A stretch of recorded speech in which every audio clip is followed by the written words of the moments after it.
So recently, I uploaded a video saying that PulseChain won't launch mid-May as many people called it, and that was basically because Richard Hart tweeted that mid-May remains the target date for the launch. Probably as expected, I received many bad comments saying that I spread FUD because everything is already up and running on the testnet, and I don't know what I'm talking about. Well, a few days ago Richard Hart went live on YouTube and gave an update on that, but before we actually see it, I wanna point out that I'm not playing the villain who is calling for the worst case scenario, and when it does happen, come out here and start showing proof of being right. I made my previous video with the only intention of slowing down the overhyping within the community, because I think it can hurt the investors, and I preached only the healthy and beneficial hype to remain. That was not very well received by some of you. And now I just want to show you that I actually know what I'm talking about, and I'm here to help the community with a more realistic perspective, rather than constantly calling for 10,000x on PulseChain and PulseX, and that is launching this week or next week. We are also going to see what else Richard Hart said in this live stream that I think we should definitely pay attention to, and which token he actually thinks it will be the best performer on PulseChain. So without wasting more time, let's get into it. So recently Richard Hart went live, and apart from the entertainment and some other stuff he usually talks about, he dropped some very interesting information that many of you might have missed. When the mainnet comes live, which hopefully 14 days, then it might be less, I don't know, it depends. It's software, it's hard. Of course, I want to start off with the launch of the PulseChain mainnet and say that it won't happen mid-May. So as I said last time, this stuff is very complicated and it takes a lot of time and labor to be done. And based on that and previous predictions made by Richard Hart himself, I said that it's very likely the launch date to be changed. So what should be your takeaway here? Basically, don't expect now the mainnet to be launched in 14 days and just sit back and relax, because it doesn't really matter if it's launching in 2 or 4 weeks. In fact, I'm not sure if you actually noticed that he didn't say if it's launching within 2 weeks or after 2 weeks. He just said 2 weeks. Which, hopefully 14 days. I don't know, that was probably intentional, but I don't want to spend too much attention on the launch date in particular, because the whole idea was to bring a realistic perspective on what is going on with PulseChain and not just blindly overhype. Alright, I think we just warmed up, and I suggest you to stay until the end of this video, because it really starts to get very hot in here. And I'll always talk to them about it. I don't care what you invest in.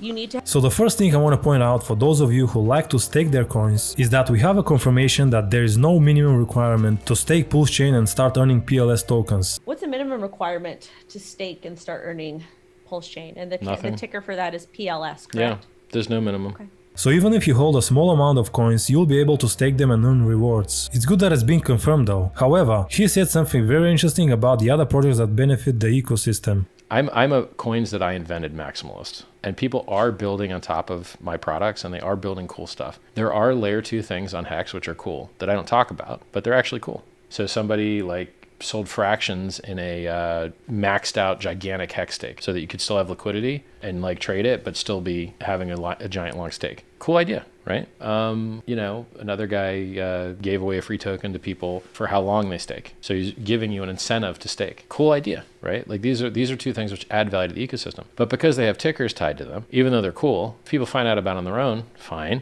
But I'm not going to advertise them over the tickers I invent. I like the tickers I invented the most.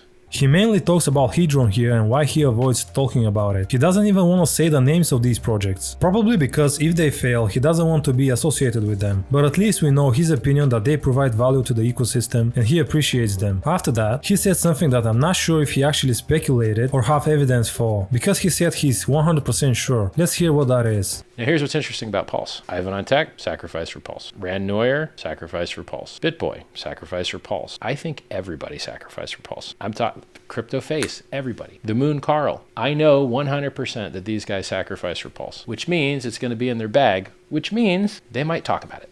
So, when he says everybody sacrificed for Pulse, he means the big crypto influencers. But even if only the ones that he named actually sacrificed, that's gonna be a huge awareness for PulseChain that Hex never saw. Some of the influencers have already been exposed to shilling projects where they hold massive bags, so it's very likely they'll start talking about it on their channels. If this is actually true and these influencers sacrificed indeed, this has to be considered very beneficial because they will talk about it and bring more people to the ecosystem. Another thing that really caught my attention was his expectations on which token is going to perform the best. He points out something that not many people in the community talk about, and I think this definitely deserves more attention. If I had to pick a horse to back in the PRC20 copy world, it would be the PRC20 copy that had the most liquidity backing it up. And so my gut feeling is that the most liquid coin, at least at the start on the PulseChain network, would probably be Hex, or maybe Pulse, or maybe PulseX, one of these three, right? Because they're kind of tied to me. So what he basically says is, the coin with the higher liquidity should perform better. I don't think many people put PHEX in their predictions to be the best performing coin on PulseChain in the beginning, but at least that's what we see from the YouTube influencers. I'm gonna talk about more in depth about that in my next video, and I'm basically gonna cover how to prepare for the PulseChain launch, so make sure you subscribe so you don't miss that out. I wanna open up a bracket here from the original video and say that that was my best performing video before I had to delete it, so if you didn't watch it, I highly recommend you to check it out when I upload it, because it was also the one with the most positive engagement on my channel, so people definitely liked it and saw a huge value in it. I'll try to upload it tomorrow, so again, consider subscribing if you haven't already, because I really spent a lot of time making it very useful for my audience. That was just a quick add-on, and now let's go back to the original video. But if I have to briefly touch on the reason why he thinks like this, if we take a look at the sacrifice breakdown for PulseX, we can see that more than half of the whole amount sacrificed came from Hex. Unfortunately, we don't have the same breakdown for PulseChain, but I'm pretty sure the ratio is even higher, because at that time mainly the Hex community knew about the project. So what does that tell you? That tells you that with such a high amount of Hex tokens on the Ethereum blockchain sacrifice, we should expect a high trading volume on Hex on the PulseChain network, which will be called PHEX. Of course, we can't say that for sure, but this definitely makes sense, and I think we should start talking about it a lot more, and not just debate only between PulseChain and PulseX. However, a few minutes later on the live stream, he said something also very interesting. Let's look at how L1s have done. Luna was an L1, pumped hard. AVAX, L1, pumped hard. Solana, L1, down all the time, pumped hard.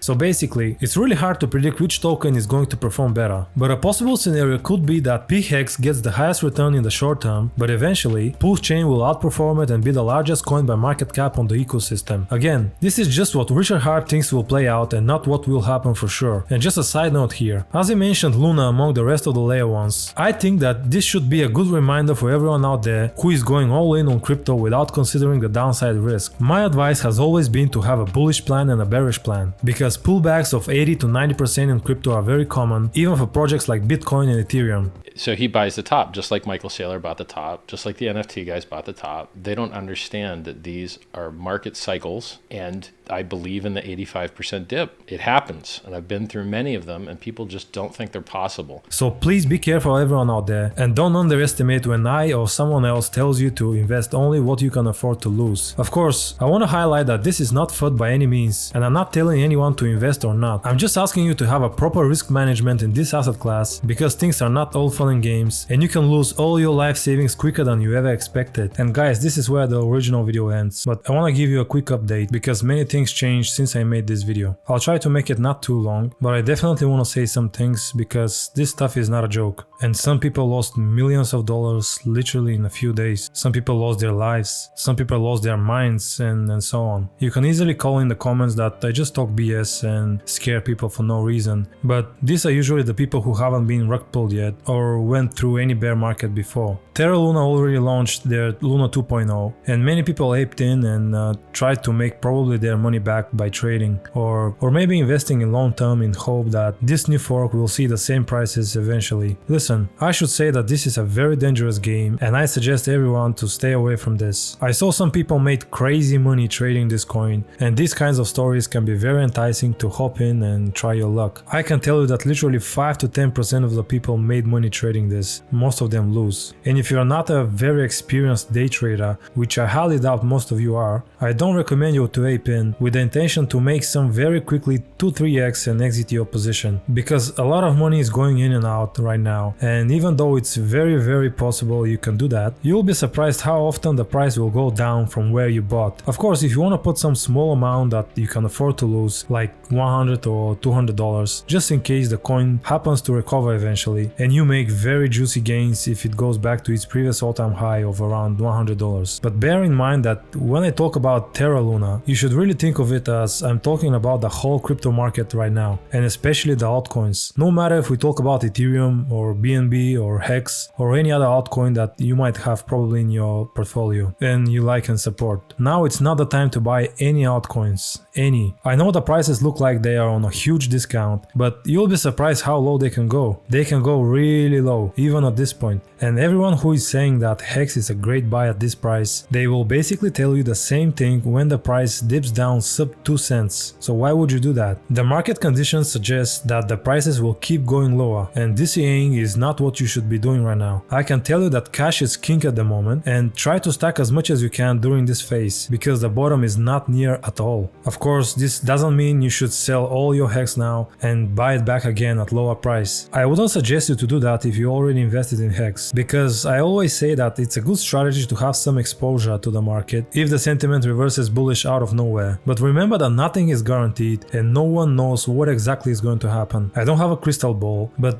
that is not a rocket science, it's a data science. Of course, this is not financial advice by any means, and you can do with your money whatever you want. But anyway, I don't want to overextend this video, and I have some very interesting things to talk about when I finish re-uploading these videos, and there are only 2 left, by the way. Also, I have a video about Hedron that didn't get much traction, to be honest, and I didn't include it in the list of videos to re-upload, but let me know in the comments if you actually want to see that, because I spent a good amount of time to research it properly, and I admit that the whole project is not very easy to be understood, and I think I made a decent job explaining it in details. So let me know if you're interested in this, and if enough people want me to upload it, I might actually do it. But yeah, this was just a quick update, and I'll finish off the video the same way I originally did, because we should not forget this type of event so lightly. If you like the content, please leave a like, it will be very much appreciated.